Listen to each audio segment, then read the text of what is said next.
Now the next topic is the substantial provision of constitution.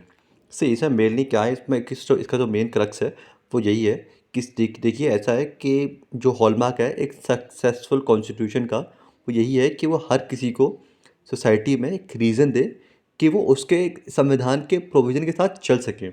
अगर suppose एक संविधान है, वो कई मेजॉरिटी को मतलब फ़ेवर कर रहा है और माइनॉरिटी को उसे ऑप्रेस कर रहा है, तो माइनॉरिटी के पास कोई रीज़न नहीं होगा कि वो मतलब कि संविधान के साथ चले, ओके। या फिर कोई एक स्मॉल ग्रुप को ऑप्रेस कर रहा है, तो वो स्मॉल ग्रुप जो होगा वो कभी भी संविधान के लॉ से अबाइड नहीं करेगा, हमेशा उसे अनफॉलो करेगा, ठीक है। तो इसमें मेनली मेनली यही है कि एक संविधान को सक्सेसफुल होने के लिए सबकी वॉइस को एक्सप्रेस करना ज़रूरी है, सबकी वॉइस को सुनना ज़रूरी है ना? एक एक प्लेटफॉर्म प्रोवाइड करवाना ज़रूरी है, ठीक है।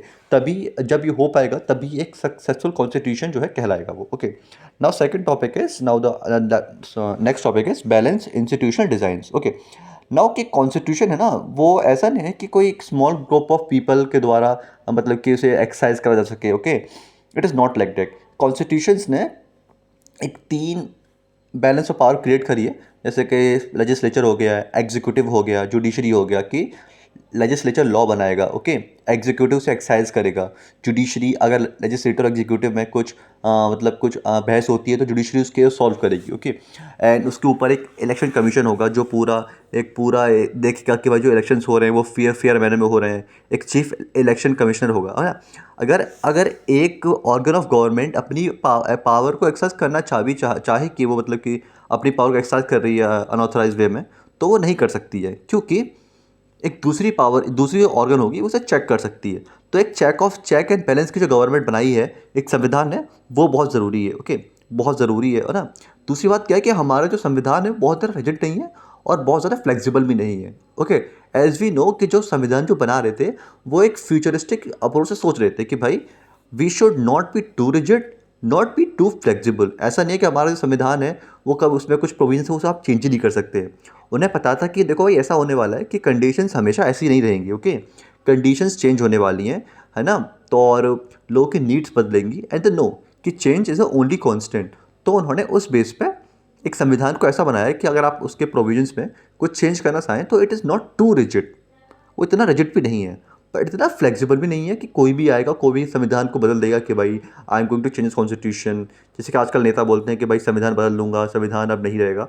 तो ऐसा पॉसिबल नहीं है। आप ये चीज़ें सुन के कभी भी मतलब कि डिमोटिवेट मत हुई कि मतलब कि संविधान बदल जाएगा, तो ऐसा कभी नहीं होगा। हाँ, ऑल्दो कुछ जैसे कि बोलते हैं कि भाई रिजर्वेशन हटा दो, तो रिजर्वेशन है कि एक बहुत बड़ा इशू है, ओके।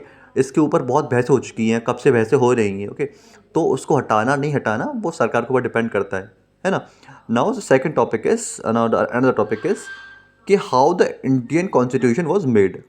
हमें पता लगे कि भाई संविधान कैसे बना, मतलब क्या फंक्शंस हैं संविधान के, एक fundamental identity, all this we have learn, okay. Now हमें पता लगाना पड़ेगा कि एक इंडियन कॉन्स्टिट्यूशन कैसे बना था, है ना।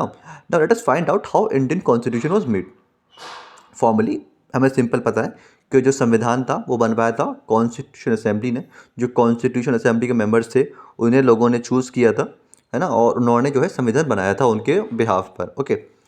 विच has been elected for undivided India. It had it first meeting, उसकी जो फर्स्ट मीटिंग हुई थी वो हुई थी 9 दिसंबर 1946 को। और जो कॉन्स्टिट्यूशन असेंबली दोबारा जब पार्टीशन हो गया था, पार्टीशन के बाद मिली थी 14 अगस्त 1947 को। जो उसके मेंबर्स थे वो इनडायरेक्ट इलेक्शन के द्वारा चुने गए थे by member of provincial legislature assembly, जो कि स्टैब्लिश हुआ था गवर्नमेंट ऑफ इंडिया एक्ट 1935, जब मतलब कि जो कि ब्रिटिशर्स बना गए थे, ओके।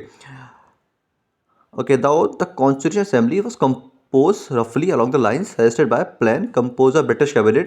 एक कैबिनेट मिशन आया था, उसी के बेस पे हमारा जो है संविधान बनना शुरू हुआ था। तो उसमें कुछ ये आपको 4 पॉइंट आपको मतलब बाई हार्ट करने हैं, ये बहुत इंपॉर्टेंट है, हमेशा काम आएंगे कॉम्पिटिशन्स में भी और आंसर लिखने में भी। तो ये ऐसे हैं कि मतलब हमेशा आपको आएंगे ही आएंगे, okay. Number 1, each province and each princely state और ग्रुप ऑफ स्टेट पर allotted seat in proportion to the respective population, roughly in the ratio of 1:10 lakh। Provinces को दिए गए थे 292 मेंबर्स और जो प्रिंसली स्टेट थे यानी कि जो राजा रजवाड़े थे उन्हें दिए गए थे 93 सीट्स।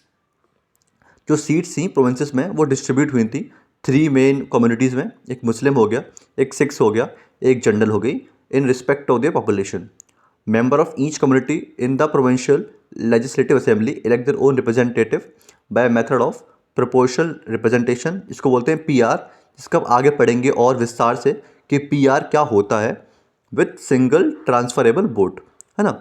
अब जो मेथड था सिलेक्शन का in case of representative of princely state was to be determined by consultation. Okay, अब है कंपोजिशन ऑफ कॉन्स्टिट्यूशन असेंबली, कि जो कॉन्स्टिट्यूशन असेंबली थी वो कंपोज कैसे हुई थी। ओके, कि जब पार्टीशन हुआ था अंडर द प्लान ऑफ 3 जून 1947, जो मेंबर्स पाकिस्तान, अब ऐसा हुआ था कि 399 मेंबर्स मतलब इलेक्ट हुए थे, लेकिन पार्टीशन हो गया था तो 100 मेंबर्स को उधर चले गए थे और 299 मेंबर्स जो थे वो इंडिया में रह गए थे। ओके, और उन्होंने मतलब कि लेकिन जिन्होंने कॉन्स्टिट्यूशन को साइन करा वो 299 नहीं थे, क्योंकि बहुत सारे की डेथ हो चुकी थी, किसी की तबीयत खराब थी, वो क्योंकि बोलते हैं उस दिन बारिश आ रही थी बहुत सारे लोग आ नहीं पाए थे, तो देयर सेवरल फैक्टर्स जो कि 299 मेंबर्स ने प्रॉपर ने उन्होंने साइन नहीं किया था संविधान को। ओके, अब the number of members in the assembly was reduce to 299। Okay, the constitution was adopted on 26 November 1949। 284 member जो थे वो एक्चुअली प्रेजेंट थे।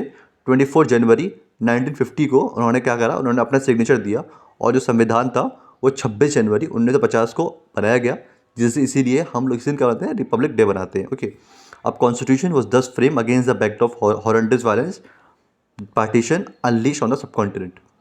एक ट्रिब्यूट है to the framers that they were not only able to draft a constitution under immense pressure, but they learn the right lessons from the unimaginable violence that accompanied the partition.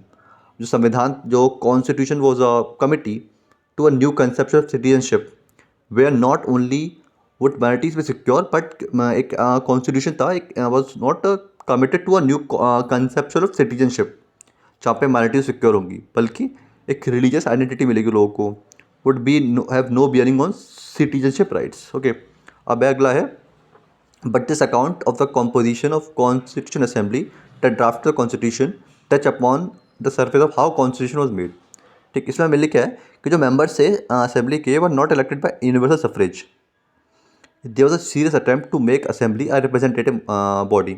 जो assembly member थे उन्होंने directly elect नहीं करा गया था।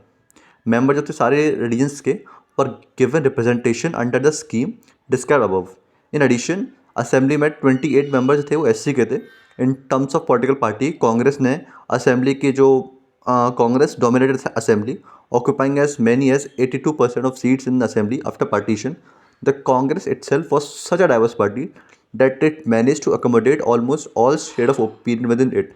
अब जो ऐसा था कि कांग्रेस के अंदर ही अपोजिशन थी, उसके अंदर ही बहुत सारे फैक्शंस थे, उस फैक्शंस के अंदर ही बहुत सारे रिलीजन्स थे, बहुत सारी क्रीड्स थी, तो एक ऐसा माना जाता है कि उस टाइम पे अपोजिशन की कोई ज़्यादा ज़रूरत थी भी नहीं, क्योंकि कांग्रेस में खुद ही अपोजिशन थी। ओके, कांग्रेस एक बहुत ही बड़ी पार्टी थी, एक अम्ब्रेला लाइक फैक्शन था उसके अंदर, तो इट वॉज लाइक डैट।